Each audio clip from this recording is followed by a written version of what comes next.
welcome to CNN's News of the Absurd. I'm Jared Polini, and if you've been with us since the beginning, you might remember when this podcast was known as The Grist.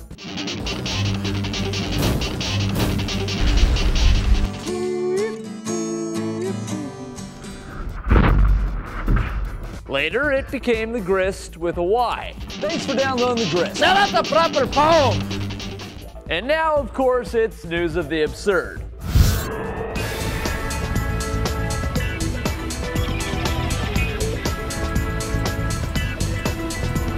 The Point? By any name, this is our 100th episode. And everybody knows that's when upper management rewards you with an all-expense-paid trip to Hawaii. It worked when we asked for a cake. So, a trip to Hawaii, or perhaps our very own $300,000 toilets. After all, it's not too much for the city of Atlanta. The seat is now ready for use. Millions of dollars in debt, laying off hundreds of employees. What is a city to do? Easy, spend $1.5 million on 5 new dumpers.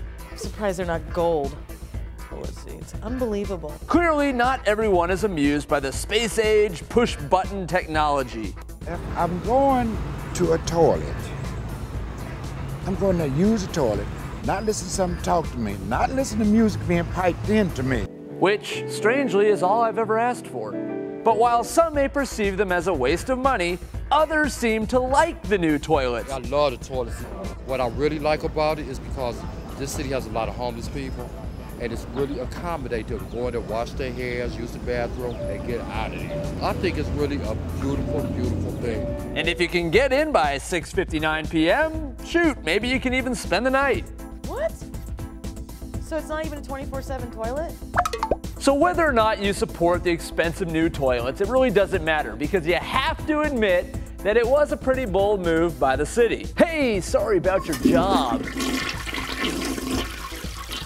And speaking of bold moves, check out how one Cleveland teen asked his favorite girl to the big dance. My dad were like coming up with ideas. I was like, Dad, how should I ask her to prom? Their solution? Use a billboard. Fortunately, the family business already had a billboard, so all Kyler had to do was utilize some poor English and hope that Steph Wilson wouldn't hate him forever. Of course I said yes. I mean, how many people do you know that has a billboard? No one that I know has a billboard. So just like put my name on his family's billboard was like so, it's memorable. I'll remember it forever. Also remembering it forever will be Kyler's sister, whose face was covered up in the process of his courting. Everyone's like, dude, you're the man. My teacher's like, how are you gonna trump that next year? Same thing, no pants. Finally, we end with something else besides a giant prom invite that you may not often see while on the road.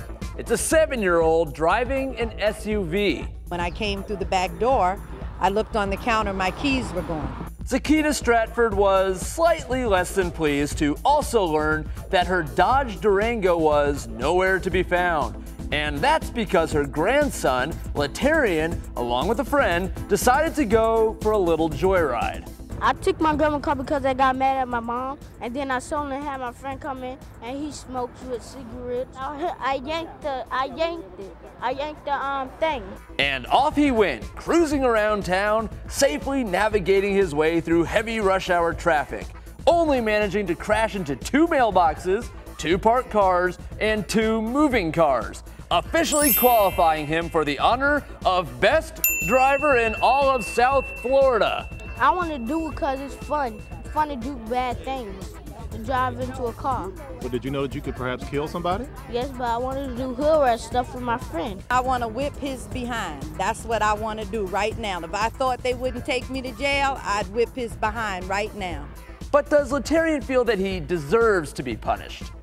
Just a little bit, no video games for a whole weekend.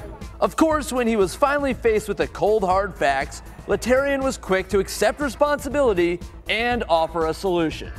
You understand that now your grandma's going to have to pay to have those cars fixed because you hit those cars. Can my mom help her? Well, that's all for episode 43 of News of the Absurd, our 100th podcast. I'm Jared Bellini, and I'm off to celebrate at the spa.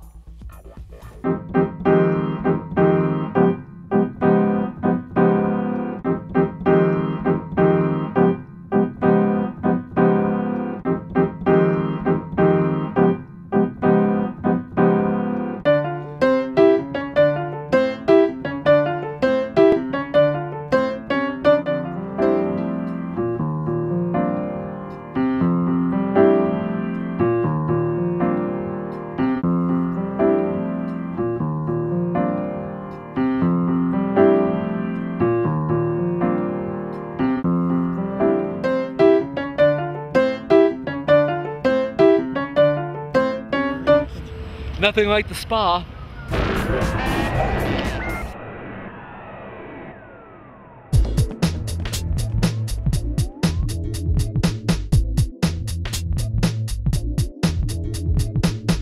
I'm Wolf Blitzer. Every weekday, I wrap up the stories rocking the political world in our new video podcast. Go to iTunes or CNNPolitics.com and be sure to subscribe to CNN Equals Politics Daily.